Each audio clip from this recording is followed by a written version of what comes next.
lleva a una palabra conciliación que creo, me permito hacer este comentario, en fin, que me disculpen un poco la precariedad con la que lo hago, porque bueno, se podría fundamentar más, pero bueno, lo suelto así un poco, pero donde se usa un término conciliación que es un término tramposo. ¿Por qué? Porque parte del hecho de que trabajo y familia están rotos. Hay que conciliar normalmente lo que está separado. Las cosas que se dan separadas yo las concilio, las hago ser, ¿no? Creo que habría que hablar mejor de la palabra armonización, porque ya está armonizado el trabajo y la familia. Ya en la familia se está dando el trabajo, que es el propio campo de cultivo, el propio quehacer familiar es trabajo. ¿Qué es eso de llamar a las madres y esta madre no trabaja? Esa madre trabaja en casa. Honremos lo que es el trabajo doméstico, ¿no? Que siempre ha sido así, además. Nuestros bisabuelos, tatarabuelos, pues tendrían sus oficios en el pueblo, en la casa, en el campo, de modo que llamémoslo armonización, porque así al que trabaja fuera de casa no le hacemos vivir la tensión de estoy fuera a ver cuándo vuelvo porque es que ahora no estoy en familia. No, no, estás en familia, prolongas familia, dilatas familia. El trabajo te cultiva la carne para que cuando llega a casa ese padre y esa madre llegan enriquecidos por esa entrega cotidiana en las labores que correspondan, ¿no? Por eso creo que es importante también desde este punto de vista la familia para sanar el trabajo. La familia sana o custodia la diferencia sexual, la diferencia generacional y el trabajo en sociedad. Esto bueno, lo digo así un poco, disculpad que esto va como un poco densificado, ¿verdad? Pero bueno, luego se puede desglosar o cada uno puede coger la veta que más le ayude, ¿no? Pero esto es muy importante en estas tres dimensiones, el padre, insisto, porque es el que permite que estas tres dimensiones cojan su origen primero, su trascendencia hacia atrás y desde allí como la flecha, el arco y la flecha, y desde allí su destino de plenitud, ¿no? Hay en la diferencia sexual, en la diferencia generacional y en la apertura creativa a la sociedad una plenitud que solo se sana y se reconoce en familia, ¿no? Bueno, por eso creo que todos tenemos en el corazón como párrocos y pastores o como directores educadores que la familia es una prioridad en las parroquias. Toda pastoral que no pase por las familias, puedo atreverme a decir que es imposible, porque al final trabajamos con hijos, trabajamos con esposos, trabajamos con padres, trabajamos con abuelos. Por tanto, toda pastoral es familiar, de un modo remoto, podríamos decir. Trabajemos de un modo concreto la familia, porque entonces a esas personas con las que trabajamos en otras áreas pastorales, que no son las directamente dirigidas a la familia, las trabajaremos con óptica familiar, que esto es decisivo, ¿no?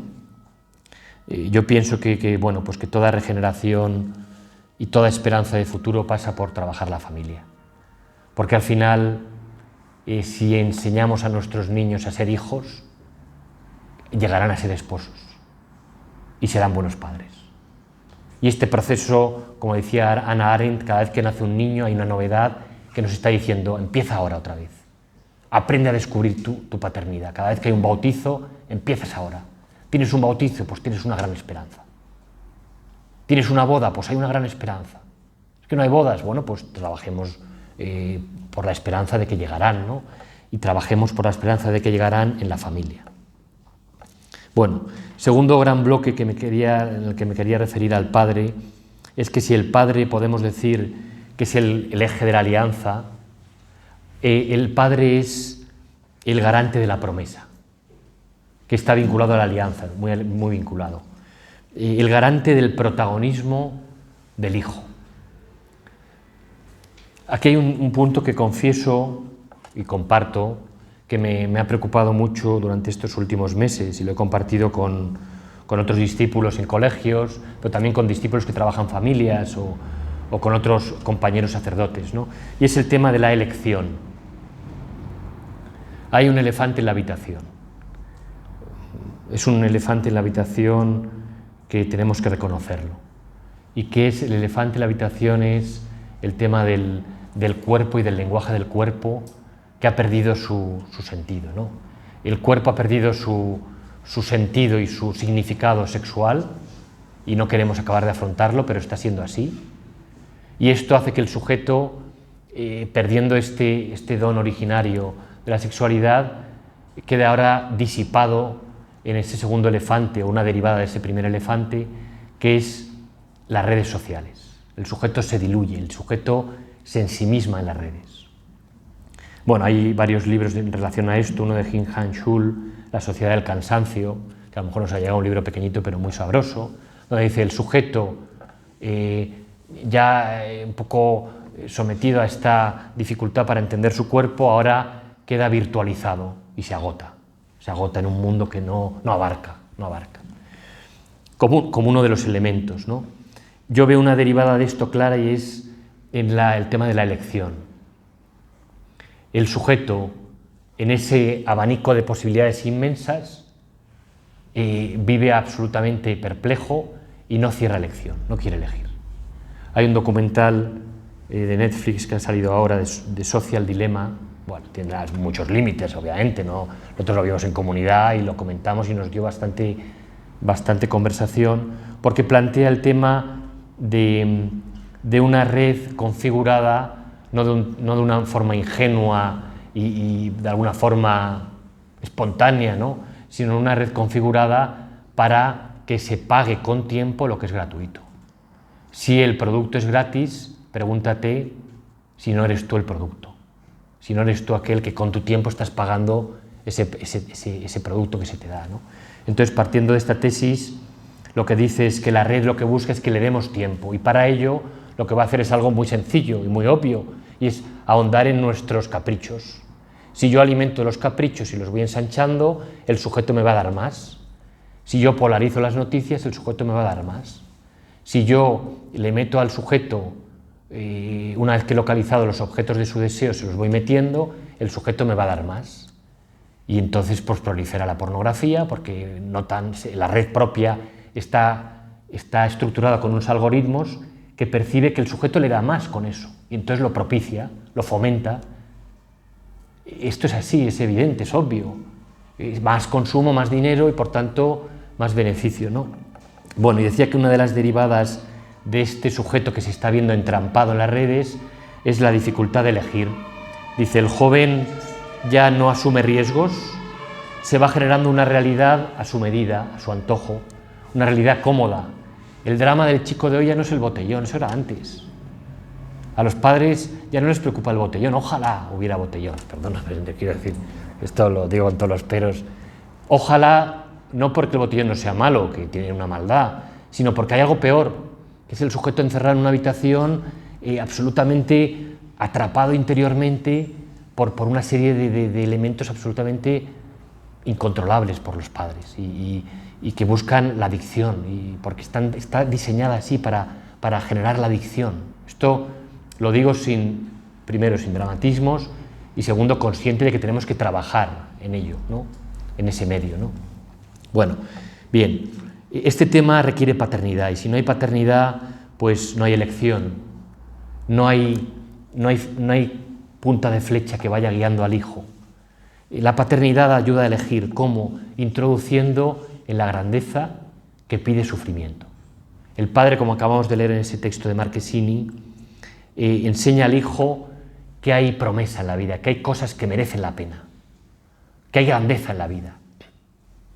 Y de esta forma la elección no es algo aleatorio, guiado por el capricho del me gusta, sino es algo noble, que viene porque el hijo aprende a imaginar en esa grandeza algo tan noble que se ve a sí mismo en grande a través del padre.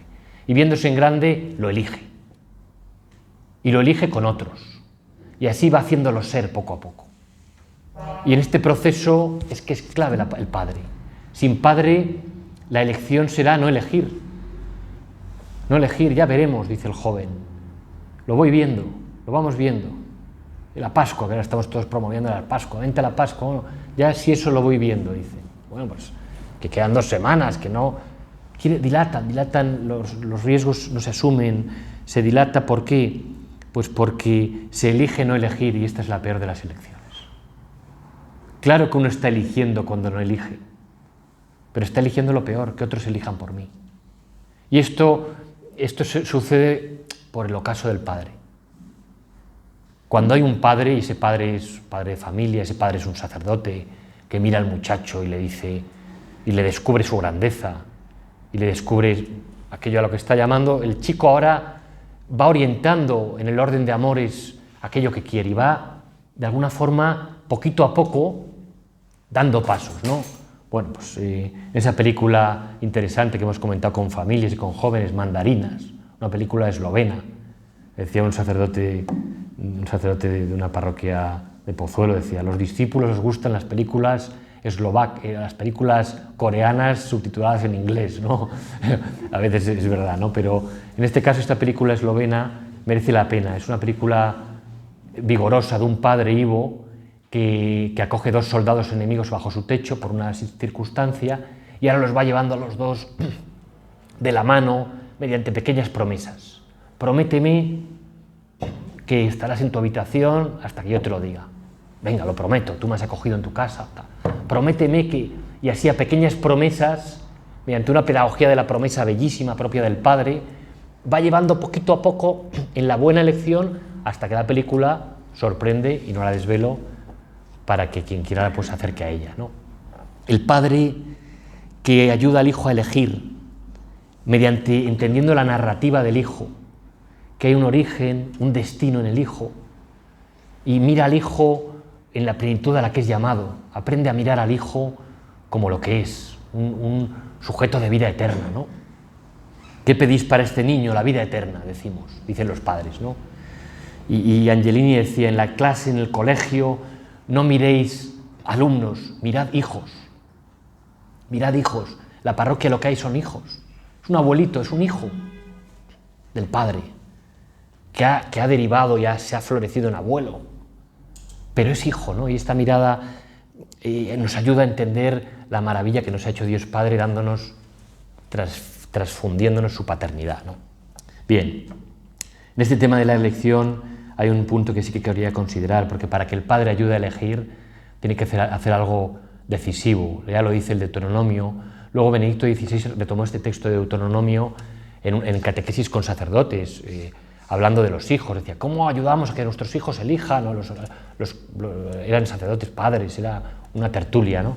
Decía, ¿cómo ayudamos a que nuestros hijos o nuestros catecúmenos, nuestros fieles elijan? Porque los jóvenes hoy son un desastre, no eligen. Ponedles ante la vida y la muerte, ante el bien y el mal, le decía Benedicto, citando Deuteronomio.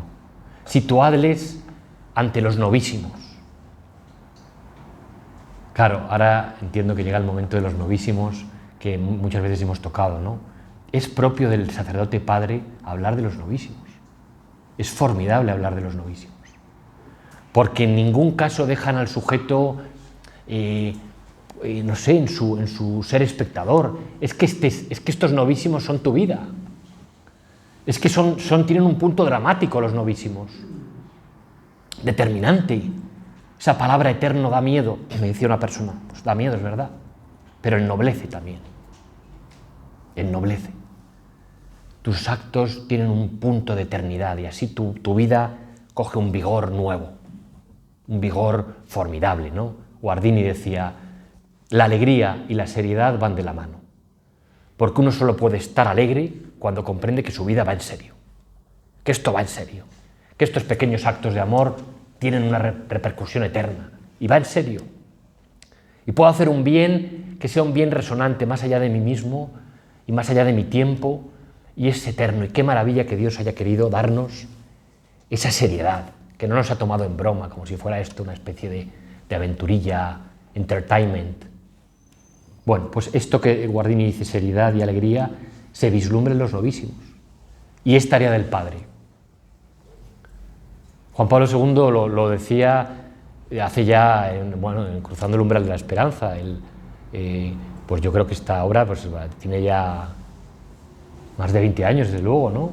Tendrá unos 80 y mucho, no sé, bueno, pues una 85. 5 minutos. 5 minutos.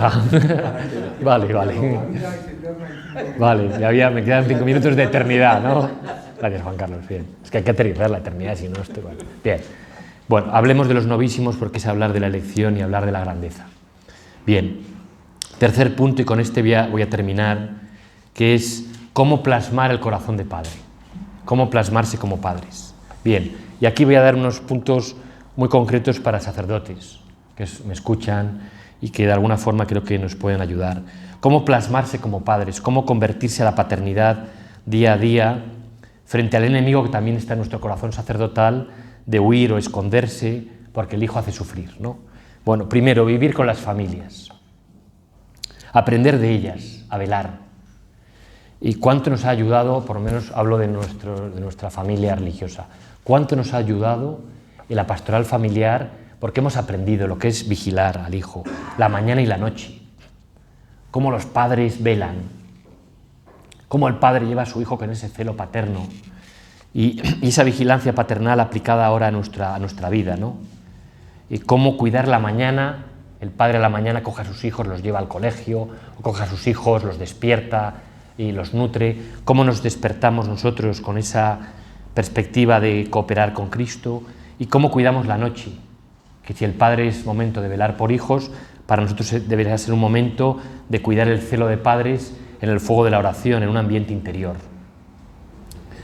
Ahí saldrá la palabra fecunda para nutrir a nuestros hijos. Si cambiamos la noche de intimidad por la noche de pantalla, estamos muy tocados como padres. Disculpad que toque este tema, pero es que nosotros lo sufrimos también como religiosos. Hemos hecho pactos de honor como religiosos, de protegernos de la intromisión de la pantalla, que es una intromisión caníbal, nos come. Entonces decimos, a partir de la cena, ya silencio mayor, intentamos ya quitar de en medio las pantallas. Hombre, si hay que hacer algo, trabajo, por supuesto, pues uno dice y tal. Bueno. Y luego, me permite un breve comentario. Siempre vivir las pantallas y la noche vinculados a otros, porque como padres necesitamos ir en racimo, cuidarnos con otros padres, ¿no? Por eso, segundo, era custodiar el fuego de la paternidad. Y esto es cuidar la palabra. La palabra de Dios nos nutre y nos amamanta, como diría Peggy, como una nodriza amamanta al niño, para que ahora ese niño en un futuro pueda nutrir a otros. ¿Cómo nos nutrimos de la palabra? Ahí está el texto precioso de San Carlos Borromeo, la luz de la palabra, la luz que es el espíritu de paternidad vigoroso, la luz que nos hace amar, custodiar la luz, custodiar el fuego de padres. Aquí hay una derivada muy importante, custodiaremos la paternidad si nos dejamos aconsejar. El padre pide consejo para sus hijos, y llega un padre al colegio y me pide consejo a mí, director del colegio, y a la tutora del hijo, y a la orientadora, y pide consejo al médico. El padre es una persona que recaba luz de todos lados para iluminar al hijo. Nosotros como sacerdotes nutrimos con la palabra, nutrimos con el consejo a otros. ¿Quién nos aconseja como sacerdotes? Porque hay un peligro fortísimo en el sacerdote, hablo también en primera persona, sobre todo en primera persona, de aquí para acá, y es que creemos que sabemos, o que no sé, o que es de segunda categoría pedir consejo. Hay que pedir consejo continuamente a sacerdotes veteranos, a compañeros. ¿Cómo resuelves esto? Tengo una cuestión aquí que se me está atragantando, dame luz. ¿Quién nos corrige como padres? Pues necesitamos que nos corrijan. ¿Quién nos da una palabra sobre esa homilía que he dicho? Oye, mira, te estás alargando un poquito, recorta, que es que aburres. Oye, mira, métele un poco de picante a la homilía. ¿Quién nos corrige? O nadie lo hace, porque ya somos redondos. Bueno, esto, disculpad, bueno, esto también nos sirve un poquito de pincharnos un poquito, que si he venido aquí para no pincho, bueno, queda un minuto, ¿no? Bueno, bien. Tercero, prácticas sacramentales como padres, es decir, comulgar nosotros. La Eucaristía se nos da para que la comulguemos y comulgándola nuestro cuerpo macere, nuestro cuerpo se transforme en ambiente donde está Cristo. El sacerdote es un ambiente que camina, es un ambiente a veces de tristeza, pues convirtámoslo, o a veces de agobio, pero la Eucaristía nos va haciendo ambiente de Cristo, nos va nutriendo, ¿no? La Eucaristía nos lleva al trabajo y nos abre al don de nosotros mismos como Eucaristía viva, ¿no? Que nos coman poco a poco, con Cristo.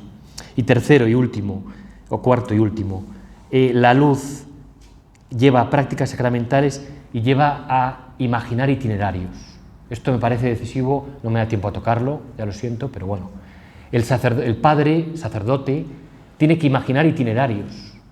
Que no haya una persona en nuestra parroquia, es un modo de hablar exagerado, pero una persona cercana de nuestros círculos cercanos para la cual no imaginemos un camino de crecimiento.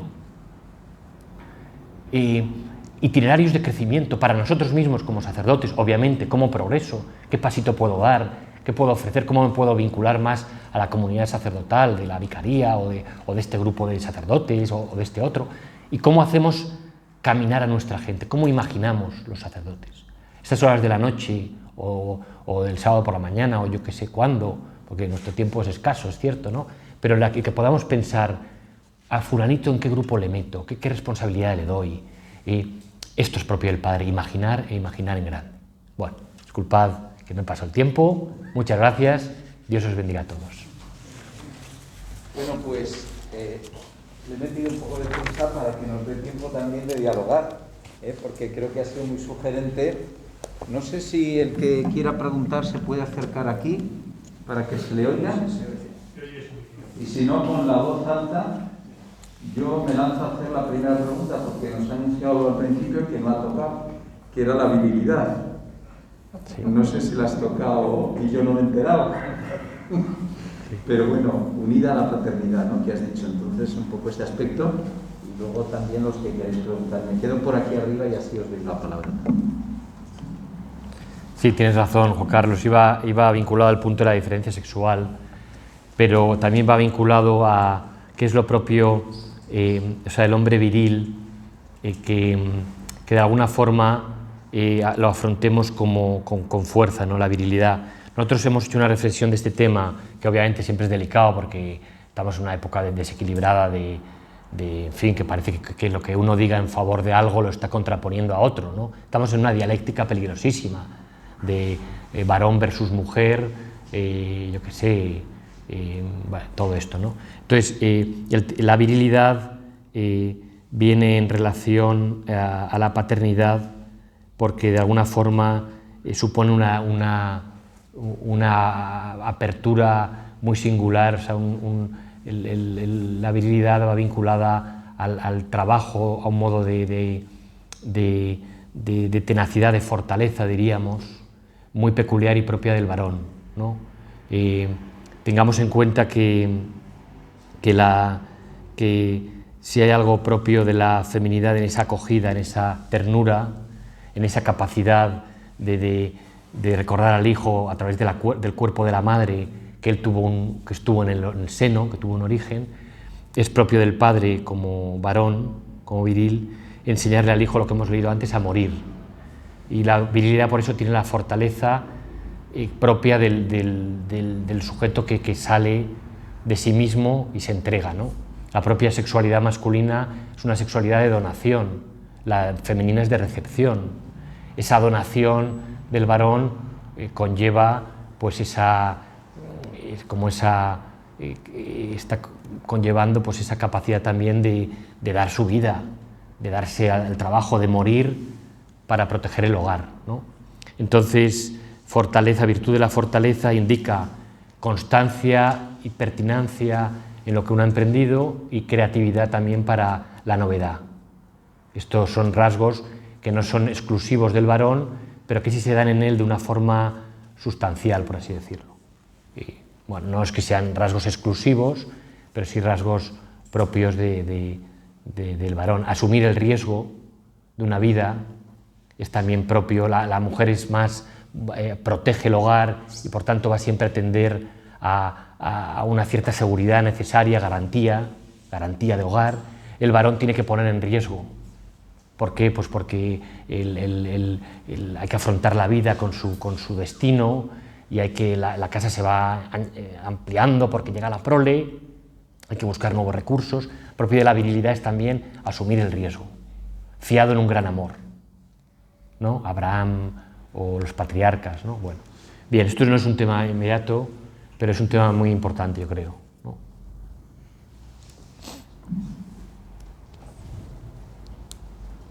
Carlos,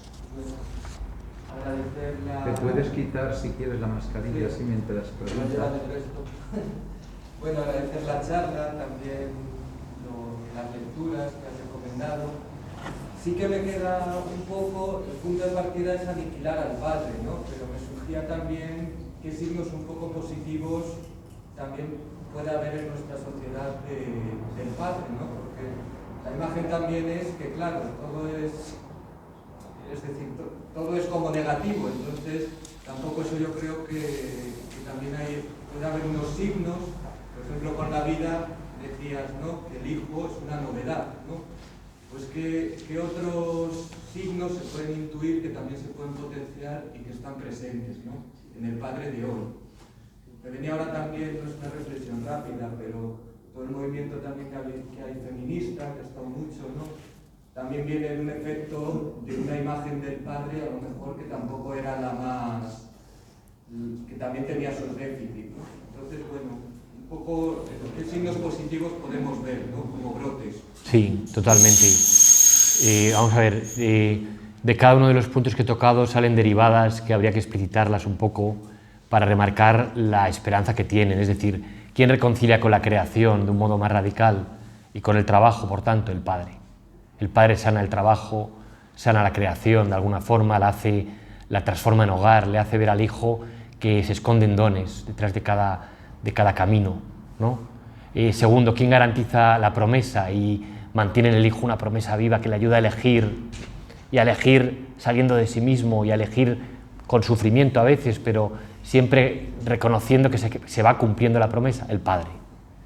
¿Y quién de alguna forma es aquel que le enseña al Hijo, por tanto, la maravilla del donarse y la maravilla de transmitir vida? Es el Padre, ¿no? Por tanto, yo diría que el Padre está lleno de esperanza. Si hay una figura de esperanza, propiamente diríamos, o que podríamos decir que es una figura que expresa la esperanza en Dios en el camino, es el Padre, ¿no? El Patris Cordis Patris Corde que nos ha regalado el Papa Francisco, ¿no? Pues al final es ¿quién expresa esa valentía, ese arrojo? José, el Padre José. ¿Quién abre camino en la noche, rompiendo el sueño? El Padre José, ¿no? ¿Quién da nombre a las cosas? ¿Quién pone nombre a las cosas y da nombre al Hijo? El Padre, ¿no? O sea, siempre ha sido así. El Padre da el nombre, da el apellido en nuestro caso, y la madre, pero de alguna forma el Padre es el encargado. José, pondrás por nombre a este niño Jesús. ¿Y quién afronta el sufrimiento y le enseña al final a Cristo a subir a la cruz? Pues de un modo muy singular José, en su dimensión de padre, y luego la Virgen en su dimensión de madre, que acoge el dolor como iglesia, ¿no? Tienes razón que a veces empezamos con marcos un poco ahí complejos y tal, y luego se nos olvida decir que estamos llenos de esperanza, porque llevamos escrito en nuestra carne la paternidad, y solo que cada uno de los presentes aparezca a celebrar el altar, todos los fieles dicen, ¡ay Padre! ¡Ay Padre! O sea, que solo el hecho de salir a celebrar misa cada día y de sentarse en el confesionario y de bendecir a un ancianillo, es que ya estamos ahí, sobreabundando una paternidad, dando esperanza, ¿no? Digo, pero no hay que hacer cosas muy complejas, sino vivir eso que se nos ha dado, vivirlo con el gozo y el cuidado de lo que es, ¿no? Pero sí agradezco también la pregunta, porque ya digo, a veces vamos embalados y hay que también situar el tema, ¿no? Hay mucha sed de esto, Carlos, hay mucha sed. Yo me encuentro padres en el colegio, hemos empezado un programa GESE, lo llamamos, GESE, programa GESE, para padres solo. Luego hay el Mónica Mothers para madres, que está muy bien, pero hay uno para padres y tal, y entonces vienen un grupo. Y en Estados Unidos han empezado el You Are This Man, que es una iniciativa potente en muchas parroquias de Estados Unidos, que es un programa para padres. Tú eres ese hombre, sélo de verdad. Ayuda a tu mujer, que es omnívora, está la pobre ahí, que tiene que hacerlo todo, y tú ahí plegadillo, no, ocupa tu lugar, abre camino, despliega, ¿no? Bueno, eso son cuestiones que cada una de ellas podría dar lugar a una conversación, pero...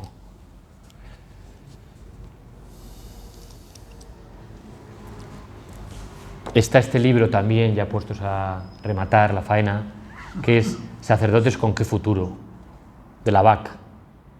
Es una entrevista que hizo Carlos Granados, hermano de un servidor, a Ladaria, el padre Ladaria, que todos conocemos, al cardenal Pell, que ha sufrido lo que ha sufrido, todos conocemos, Livio Melina, más o menos conocido, ¿no? Y al arzobispo Chaput. Es un libro que habla de la paternidad sacerdotal en un capítulo, pero luego habla de otras dimensiones sacerdotales. sacerdote médico que cura las heridas, maestro, los munus, el munus como maestro que enseña doctrina de vida, sacerdote, padre que engendra por los sacramentos, médico que cura las heridas, pastor y guía en la iglesia y en la sociedad. Un libro bonito, ¿eh? Un libro, bueno. Bueno, ya con esto ya paramos los consejos. José Luis. A mí me ha encantado lo que nos has dado, pero me faltaría quizá una palabra que a ver cómo la encajas, que sería la idea del hermano. Sí, parece que hay... Sí, hombre, eso es una buena... Agradezco mucho la pregunta porque habría sido un pecado venial venir a hablar del padre sin hablar del hermano, ¿no? Bueno, pues hay dos virtudes propias que engendra el padre en el hogar, de alguna forma. Bueno, digamos el padre-madre, ¿no? La primera es la virtud de la piedad. Es decir, despertar en el hijo la gratitud por el origen. Y esta virtud de la piedad que no solo es reconocer en Dios un origen radical, sino también en la tierra y en la patria, ¿no? Es una virtud muy bonita porque es el reconocimiento de unos dones que luego van a engendrar el honor. Llevo a honra que soy hijo, que tengo un Padre Dios, que tengo tierra y que tengo patria, ¿no? Es la nobleza y el honor tan importantes, ¿no? Y la otra virtud importantísima es la justicia, que llega a través de la fraternidad. Sin el hermano no habría desarrollo. Luego hay, para hijos únicos, mutatis mutandis, pues buenos amigos, buenos compañeros, pero el hermano es propiamente el que me introduce en la virtud de la justicia. La fraternidad no se fundamenta, no hay una fraternidad universal sin padre, eso es la fraternidad de la Revolución Francesa que ya sabemos a dónde llevó. Hay una fraternidad con padre, la verdadera, la auténtica fraternidad, que es que reconocemos un padre común, por eso somos hermanos. Entonces, esta fraternidad nace nace marcada por la virtud de la justicia. Me debo a ti porque tú y yo compartimos un mismo origen. Y por eso doy mi vida por ti si es necesario, porque la sangre que tú llevas es mi sangre. Aquello que tú haces lo pago yo.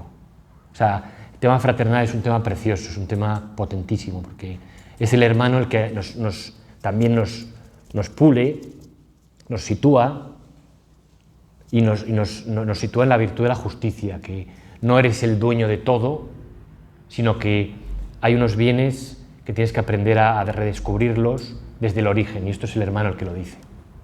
El hermano es decisivo en toda la vida, ¿no? Yo recuerdo que nosotros éramos 5 hermanos y nos debíamos pegar bastante, porque nuestro padre nos hizo aprender de memoria 1 Corintios 13, la caridad. Y creo que ese es el ritmo de la fraternidad, ¿no? La caridad es paciente, es servicial, se aplica muy bien entre hermanos. No se engríe.